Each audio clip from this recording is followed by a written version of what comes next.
அனைவருக்கும் வணக்கம். நம்முடைய VTI ஸ்டோரிஸ் டிவி சேனலுக்கு உங்களை அன்போடு வரவேற்கிறேன். வாழ்க்கையில் நமக்கு ஒரு பிரச்சனை வரும்போது நாம் முதலில் எதை இழக்கிறோம் தெரியுமா? நம்முடைய நிதானத்தை தான். பதறிய காரியம் சிதறும் என்று சும்மாவா சொன்னார்கள்? கோபமும் பதற்றமும் நம்முடைய அறிவு கண்ணை மறைத்துவிடும். ஆனால் இயற்கையில் இருக்கும் சில உயிரினங்கள் மரணத்தின் விளிம்பில் கூட எவ்வளவு கூலாக இருக்கின்றன தெரியுமா? அந்த அமைதிதான் அவற்றின் உயிரை காப்பாற்றுகிறது. இன்று நாம் பார்க்க போகும் இந்த 3 உண்மை சம்பவங்கள் நீங்கள் ஏன் எதற்கும் பதற்றப்படாமல் கூலாக இருக்க வேண்டும் என்ற வாழ்க்கை பாடத்தை உங்களுக்கு கற்றுத்தரும். வாருங்கள், கதைக்குள் போகலாம். இமயமலையின் உறைந்த பாறை இடுக்குகளில் வாழும் பனிச்சிறுத்தைகள் உலகின் மிகச்சிறந்த வேட்டைக்காரர்கள். இவை பெரும்பாலும் செங்குத்தான பாறைகளில் அதிவேகமாக பாயும்போது நிலை தடுமாறி விழும் சூழல் ஏற்படும். ஒரு பனிச்சிறுத்தை தன் இரையை துரத்தி கொண்டு பாறைகளில் தாவும்போது எதிர்பாராத விதமாக 300 அல்லது 400 அடி உயரத்திலிருந்து உருண்டு விழ நேரிடும். சாதாரண விலங்குகள் என்றால் அந்த வேகத்தில் விழும்போது பயத்தினால் உடலை இறுக்கி மரணத்தை தழுவும். ஆனால் பனிச்சிறுத்தை மிக விசித்திரமானவை.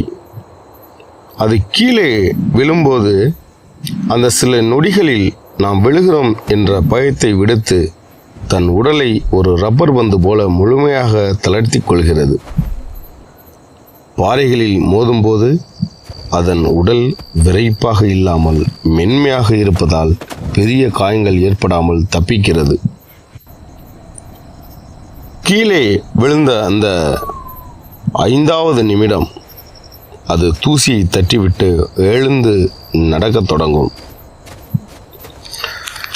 இந்த கதையில் நாம் கவனிக்க வேண்டியது எதிர்ப்பு இல்லாத தன்மை. விழுவது உறுதியாகிவிட்டால் அதை எதிர்த்து போராடி உடலை இறுக்குவதை விட அதை ஏற்றுக்கொண்டு கூலாக தளர்த்தி கொள்வதே புத்திசாலித்தனம்.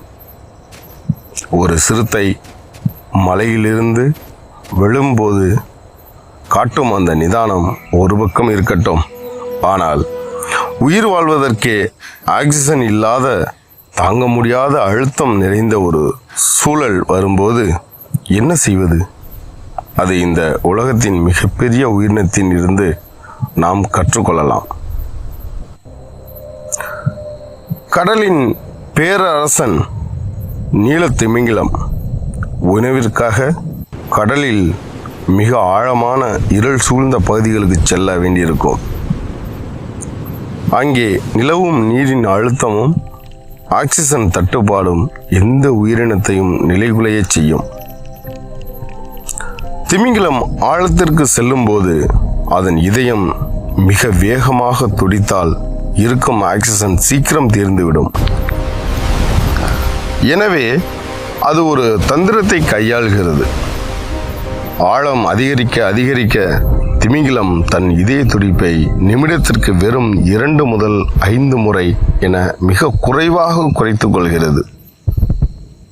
வெளிச்சூழ்நிலை எவ்வளவு பெரிய அழுத்தத்தை கொடுத்தாலும் தன் உள் உணர்வுகளை ஒரு தியான நிலைக்கு கொண்டு செல்கிறது.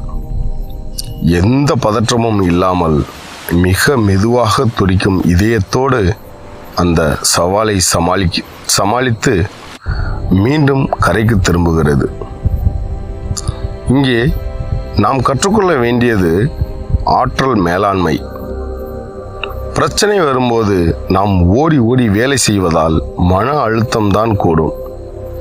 அந்த நேரத்தில் திமிங்கிலம் போல வேகத்தை குறைத்து அமைதியாக செயல்பட்டால் அந்த அழுத்தத்தை வெல்லலாம். கடலின் ஆழத்தை திமிங்கிலம் காட்டும் அமைதி ஒரு வகை என்றால், கொளுத்தும் வெயிலில் ஒரு சொட்டு தண்ணீர் கூட இல்லாமல் மாத கணக்கில் காத்திருக்கும் அந்த உயிரினத்தின் பொறுமை இன்னும் ஆச்சரியமானது.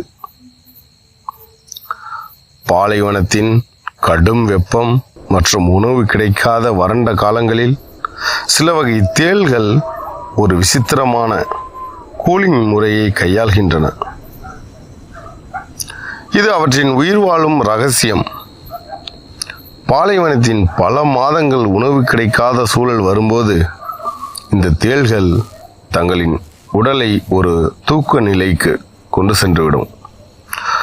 அதாவது ஒரு தேள் ஓராண்டு வரை உணவே இல்லாமல் மூச்சை கூட மிக குறைவாக இழுத்து கொண்டு ஒரு கல்லை போல அப்படியே அமர்ந்திருக்கும்.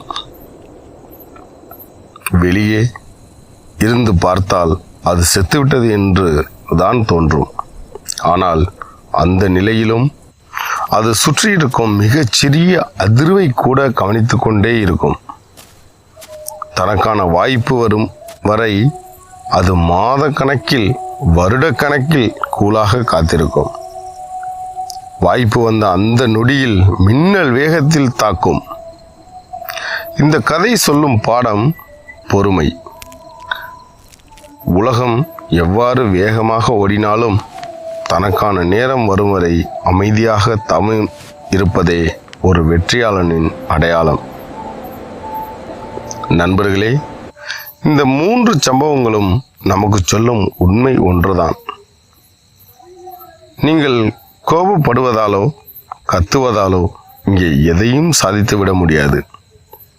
வீழ்ச்சி வரும்போது பனிச்சிறுத்தையைப் போல ஏற்றுக்கொள்ள கற்றுக்கொள்ளுங்கள். அழுத்தம் கூடும்போது திமிங்கலத்தைப் போல நிதானமாக செயல்பட கற்றுக்கொள்ளுங்கள். வாய்ப்பு தள்ளி போகும்போது தேலை போல கூலாக காத்திருக்க கற்றுக்கொள்ளுங்கள். வாழ்க்கை என்பது ஒரு கடல் என்றால் அதில் வரும் அலைகள் பிரச்சனைகள். அந்த அலைகளை எதிர்க்காமல் அதன் மேல் சர்பிங் செய்து கூலாக பயணிக்க கற்றுக்கொண்டால் வாழ்க்கை ஒரு அழகான பயணமாக மாறும். எப்போதெல்லாம் நீங்கள் நிதானத்தை இழக்கிறீர்களோ அப்போதெல்லாம் அந்த சூழல் உங்களை ஆளத் தொடங்கிவிடும். நீங்கள் அமைதியாக இருக்கும்போது அந்த சூழலையே நீங்கள் ஆளத் தொடங்குவீர்கள். இந்த கதைகள் உங்கள் மனதிற்கு நெருக்கமாக இருந்திருக்கும் என்று நம்புகிறேன். இதுபோன்ற ஆழமான மற்றும் ஊக்கமளிக்கும் கதைகளை தொடர்ந்து கேட்க நம்ம VTI ஸ்டோரிஸ் டிவி சேனலை சப்ஸ்கிரைப் செய்ய மறக்காதீர்கள். இந்த காணொளி உங்களுக்கு பிடித்திருந்தால் உங்கள் நண்பர்களுக்கும் பகிருங்கள். மீண்டும் ஒரு சுவாரஸ்யமான கதையோடு உங்களை சந்திக்கிறேன். அதுவரை எதற்கும் பதற்றப்படாமல் கூலாக இருங்கள். நன்றி, வணக்கம்.